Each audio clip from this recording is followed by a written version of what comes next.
വീട്ടിൽ നിന്ന് മടങ്ങുമ്പോൾ മുറ്റത്ത് നിൽക്കുന്ന മമ്മിയെ തിരിഞ്ഞു നോക്കാൻ പേടിയാണ്.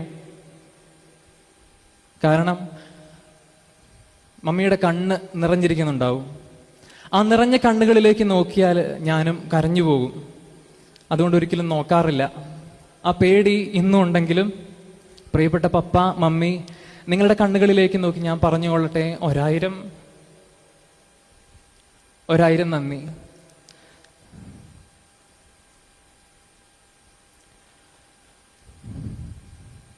സെമിനാരിയിൽ ചേരുന്നതിന്റെ തലേദിവസം രാത്രി കഞ്ഞി വിളമ്പി തരുന്നതിനിടെ പൊട്ടിക്കരഞ്ഞു പോയി മമ്മിയെ ഞാൻ ഇന്നും ഓർക്കുന്നുണ്ട്.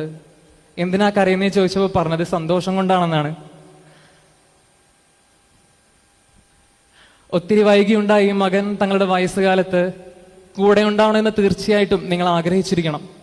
എങ്കിലും ദൈവത്തിന്റെ സ്വപ്നങ്ങൾക്ക് വേണ്ടി സ്വന്തം സ്വപ്നങ്ങൾ മാറ്റിവെച്ച് ചങ്കു പുറച്ചു കൊടുക്കുന്ന വേദനയോട് കൂടിയാണെങ്കിലും എന്നെ ദൈവത്തിന് സമർപ്പിച്ച പ്രിയപ്പെട്ട പപ്പയും മമ്മി, നിങ്ങളെ ഞാൻ ഒരിക്കലും നിരാശരാക്കില്ല എന്നുറപ്പ് മാത്രം നൽകുന്നു.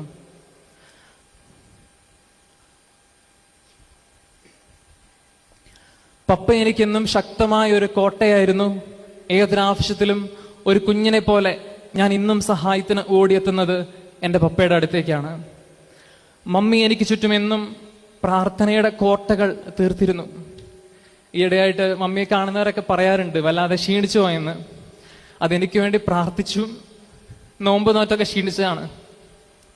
തങ്ങൾ കടന്നു വന്ന കനൽ വഴികളിലൂടെ ഒന്നും നടക്കാൻ തങ്ങളുടെ മക്കൾക്കൊരിക്കലും ഇടവരരുതെന്ന് ആഗ്രഹിച്ചുകൊണ്ട് കഠിനാധ്വാനം ചെയ്ത, യാതൊരു ബുദ്ധിമുട്ടും അറിയിക്കാതെ എന്നെയും എൻ്റെ സഹോദരങ്ങളെയും വളർത്തിയ പ്രിയപ്പെട്ട പപ്പേ, മമ്മി, 1000 നന്ദി. ജീവിത മൂല്യങ്ങളുടെയും വിശ്വാസത്തിന്റെയും ദൈവാശ്രയത്തിന്റെയും ഒക്കെ ആദ്യപാഠങ്ങൾ ഞാൻ പഠിച്ചത് നിങ്ങളിൽ നിന്നാണ്. നിങ്ങൾ എനിക്ക് നൽകിയതിന് ഒരിക്കലും ഒന്നും പകരം തന്നാലാകില്ല.